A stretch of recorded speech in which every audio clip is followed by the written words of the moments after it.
China now does more trade with Africa than any other nation does, and its consistent overtures to the continent contrast sharply with the United States, whose President Donald Trump has shown little interest in it. The visit was Xi's first trip to West Africa as president, but his fourth to Africa, he told a joint press conference with Senegalese President Macky Sall after their third ever meeting. "Every time I come to Africa, I have seen the dynamism of the continent and the aspirations of its people for development," Xi said.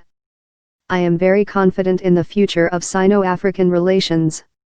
Earlier, Xi was greeted by a brass band and hundreds of people waving Chinese and Senegalese flags and wearing T-shirts emblazoned with the two leaders' faces. Loading up on Chinese debt, China's ambassador to Senegal Zhang Sun was quoted by the local press in March as saying China had invested $100 million in Senegal in 2017. Senegal takes a positive view of China's role in Africa, Sall said at the news conference. "For its contribution to peace and stability, and equally, for the financing of budgets." But critics say Africa is loading itself up on Chinese debt that it may struggle to repay, with estimates ranging in the tens of billions of dollars. That could leave African nations with no choice but to hand over controlling stakes in strategic assets to the Chinese state.